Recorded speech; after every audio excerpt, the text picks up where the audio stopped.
Hello, guys. I'll be discussing the interpretation of chest X-ray. And once again, I am Dr. Samuel Kozizi.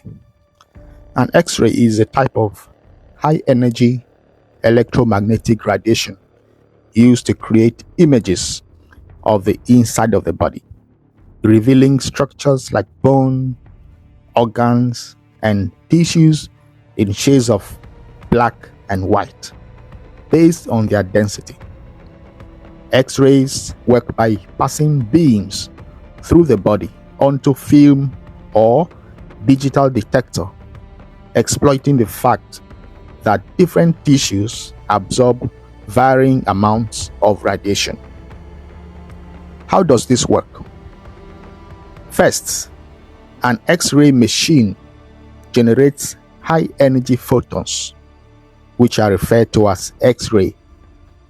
These X-rays pass through soft tissues like skin and muscles, but are absorbed by denser materials, primarily calcium in bones. The X-rays that pass through are captured on a detector, which could be a film or digital detector. This creates a shadow-like image where dense areas representing bones and other dense materials are white. Less dense areas, which could represent soft tissues, are gray, and air appears black. A chest X-ray or chest radiograph is therefore an imaging investigation done using high-energy photons to produce images of structures within the thoracic cavity, including the heart, lungs, airways, blood vessels, and the bones of the chest and spine, etc. Now, how is the chest X-ray interpreted? First, we begin by identifying the film by looking up the patient details, including name and age. Also, we note the date and time the chest X-ray was taken. Note also that the image is horizontally mirrored as you look at it, with the patient's right side being on the left side of the image and the left side of the patient being on the right side of the image. So basically, there are two things that are done when looking at a chest X-ray. Number one is we first assess the image quality. Afterwards, we assess the X-ray in light of any possible pathological findings. So we begin with assessment of the image quality, and this may be done using the mnemonic R.I.P.E, R.I.P.E, standing for rotation, inspiration, projection, and exposure. As for rotation, there should be no rotation, and features of correct positioning include the vertebral bodies and spinous processes should be vertically aligned. Secondly, the medial aspect of each clavicle should be equidistant from the spinous processes. Next is inspiration.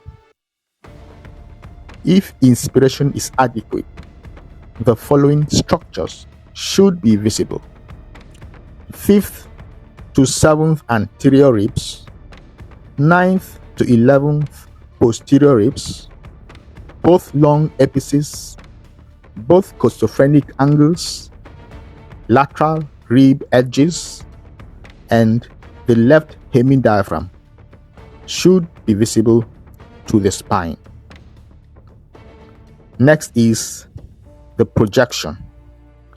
This refers to whether the X-ray is anteroposterior, posterior anterior, or lateral.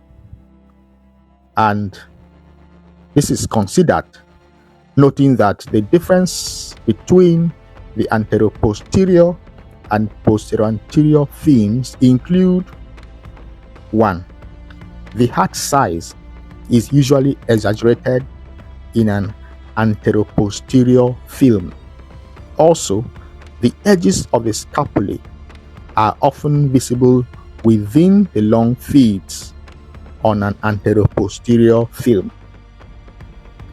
Also, the clavicles are usually slanted inferomedially in a posterior-anterior view.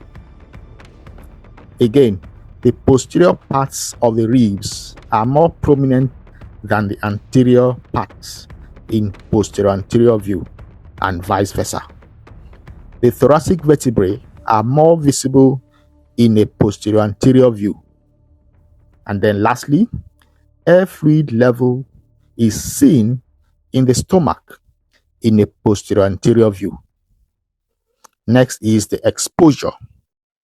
Overexposed films appear darker, while underexposed films appear whiter. In appropriately exposed films, the following should be noted. The left hemidiaphragm should be visible to the spine. The vertebrae should be visible behind the heart. And after the assessment of the image quality, proceed to assessing the X-ray in light of possible pathological findings. And we are using the ABCDE approach. The ABCDE approach stands for the airway, breathing, cardiac, diaphragm, and everything else. As for the airway, we look at first the trachea, noting any deviation which could be true or apparent. Apparent deviation is usually due to rotation of the patient, while true deviation is due to pathology, such as large pleural effusion, tension pneumothorax, and lobar collapse, etc. Next, we look at the long hilum. The hila are usually symmetrical bilaterally. Hence, asymmetry may be suggestive of pathology. Bilateral symmetrical enlargement may be indicative of sarcoidosis, while unilateral enlargement should raise suspicion of malignancy, requiring further investigations such as bronchoscopy and tissue biopsy. Note also that the left hilum is often normally up to 2 centimeters higher than the right. The next is breathing. So we look at the lungs, and abnormalities may include pulmonary edema, in which there is airspace opacification, also referred to as bat wing distribution. We also have Kelly-B lines, pleural effusions, which could appear as costophrenic blunting, fluid in the interlobular fissures. And then we look out for consolidation, which is replacement of air in the alveoli by material such as pus and blood. This commonly occurs in pneumonia and malignancy. And then we also look at absence of lung markings with or without tracheal deviation. And then we look at the pleura. The pleura is not normally visible. However, it is visible when there is thickening. One of the causes of pleural thickening include mesothelioma, which occurs in patients who are exposed to asbestos. Next is cardiac, that is the heart. And so here we check for the cardiac size and borders. As for the size, less than 50% of the thoracic window is normal. Cardiomegaly is diagnosed when cardiac size is more than 50% of the thoracic window.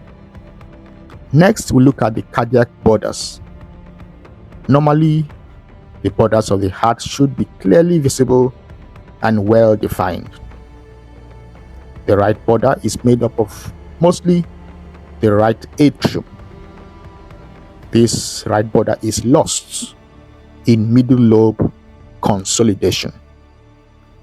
The left border, mostly made up of the left ventricle, it is lost in lingular consolidation. Next is the diaphragm, and we assess the left and the right hemidiaphragm. Normally, the right hemidiaphragm is higher than the left hemidiaphragm.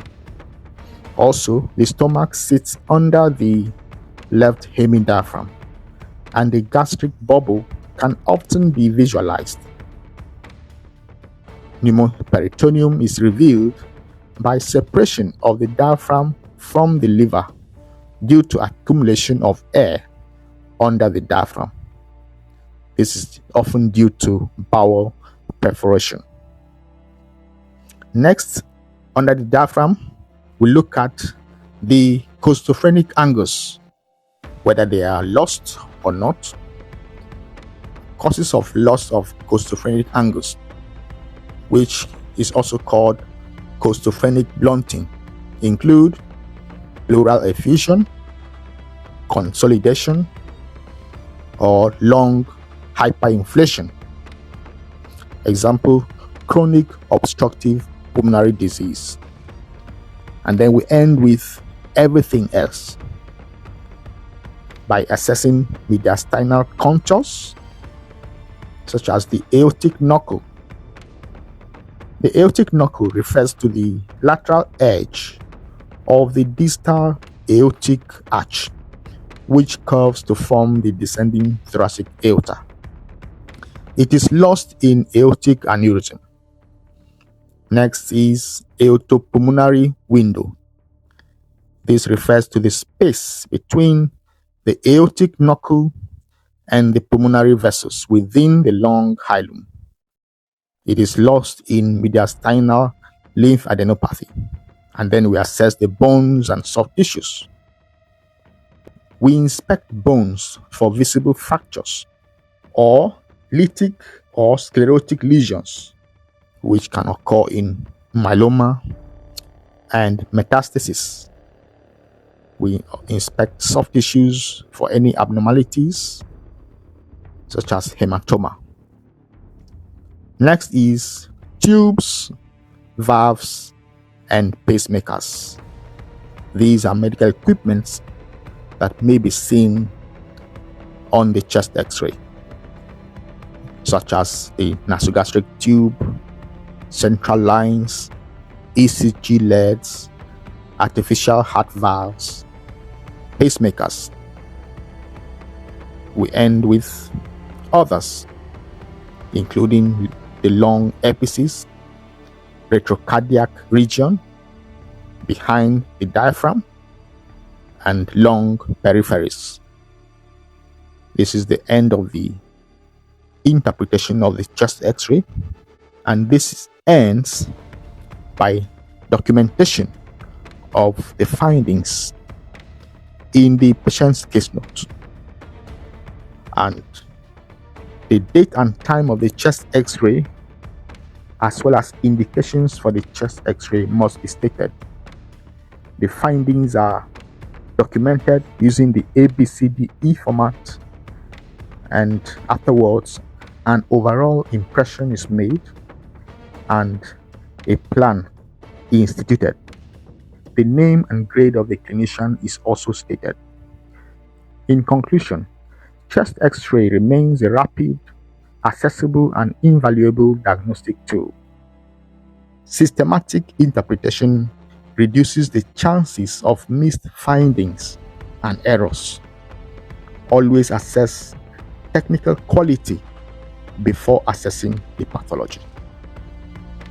Also, correlate radiographic findings with clinical findings which will guide further imaging and management.